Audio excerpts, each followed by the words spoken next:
ಎಲ್ರಿಗೂ ನಮಸ್ಕಾರ. ನಾನಿವತ್ತು 10 ನಿಮಿಷದಲ್ಲಿ ರಾಗಿ ಸೆಟ್ ದೋಸೆ ಮಾಡೋದನ್ನು ತೋರಿಸ್ತಾ ಇದ್ದೀನಿ. ಇಲ್ಲಿ ಒಂದು ಬೌಲಲ್ಲಿ 1 ಕಪ್ ರಾಗಿ ಹಿಟ್ಟು ಹಾಕ್ಕೊಳ್ಬೇಕು. 3/4 ಕಪ್ಪು ಉಪ್ಪಿಟ್ಟು ರವೆ ಹಾಕ್ಕೊಂಡಿದ್ದೀನಿ, ಅಥವಾ ಚಿರೋಟಿ ರವೆನೂ ಹಾಕ್ಕೊಳ್ಬೋದು. ಅರ್ಧ ಕಪ್ ಮೊಸರು ಹಾಕ್ಕೊಳ್ಬೇಕು.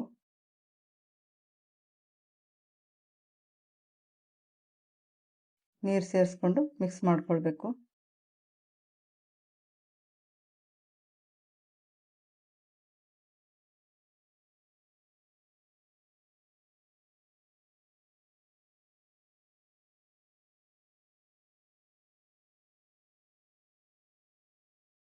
ನೀರು ನೋಡಿಕೊಂಡು ಹಾಕ್ಕೊಳ್ಬೇಕು, ತುಂಬ ತೆಳ್ಳಗೆ ಮಾಡ್ಕೊಳ್ಬಾರ್ದು. ಈಗ ರೆಡಿ ಆಗಿದೆ. ಪ್ಲೇಟ್ ಮುಚ್ಚಿ 10 ನಿಮಿಷ ರೆಸ್ಟ್ ಮಾಡೋದಕ್ಕೆ ಇಡ್ತೀನಿ.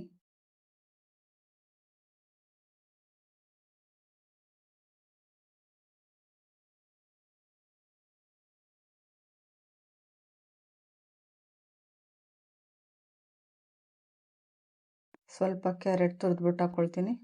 1 ಈರುಳ್ಳಿ ಸಣ್ಣದಾಗಿ ಹಚ್ಚಿ ಹಾಕ್ಕೊಳ್ತಾ ಇದ್ದೀನಿ. 1 ಟೊಮೆಟೊ, ಸ್ವಲ್ಪ ಖಾರಕ್ಕೆ ಹಸಿಮೆಣಸಿನ್ಕಾಯಿ, ತುರಿದಿರೋದು ಅರ್ಧ ಸ್ಪೂನ್ ಶುಂಠಿ, ಕರಿಬೇವು, ಕೊತ್ತಂಬರಿ ಸೊಪ್ಪು, ಅರ್ಧ ಸ್ಪೂನ್ ಜೀರಿಗೆ ಹಾಕ್ಕೊಳ್ತಾ ಇದ್ದೀನಿ. ರುಚಿಗೆ ಎಷ್ಟು ಬೇಕು ಅಷ್ಟು ಉಪ್ಪು ಹಾಕ್ಕೊಳ್ಬೇಕು. ಸ್ವಲ್ಪ ಅಡುಗೆ ಸೋಡಾ ಹಾಕ್ಕೊಳ್ತಾ ಇದ್ದೀನಿ, ತಕ್ಷಣಕ್ಕೆ ಮಾಡೋದ್ರಿಂದ.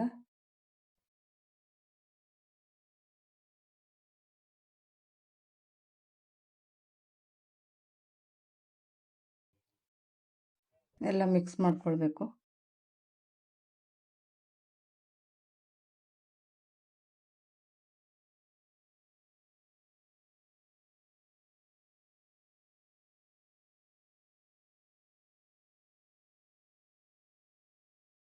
ಈ ಹದ ಇರಬೇಕು.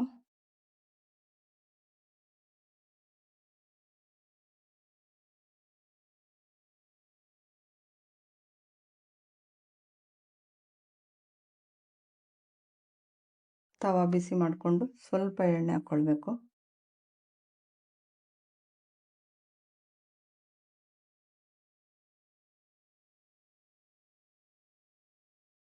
ಈಗ ದೋಸೆ ಹಾಕ್ಕೊಳ್ತೀನಿ.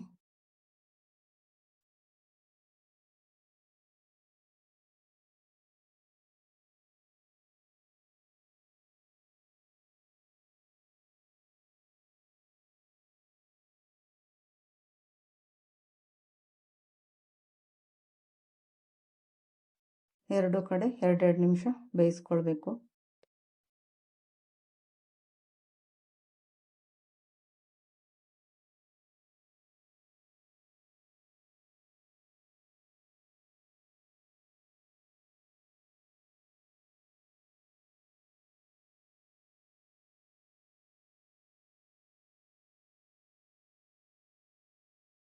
ಸಿಂಪಲ್ಲಾಗಿ ರಾಗಿ ಸೆಟ್ ದೋಸೆ ರೆಡಿಯಾಗಿದೆ. ಈ ರೆಸಿಪಿ ಇಷ್ಟ ಆದರೆ ಲೈಕ್ ಮಾಡಿ, ಸಬ್ಸ್ಕ್ರೈಬ್ ಮಾಡಿ. Thank you.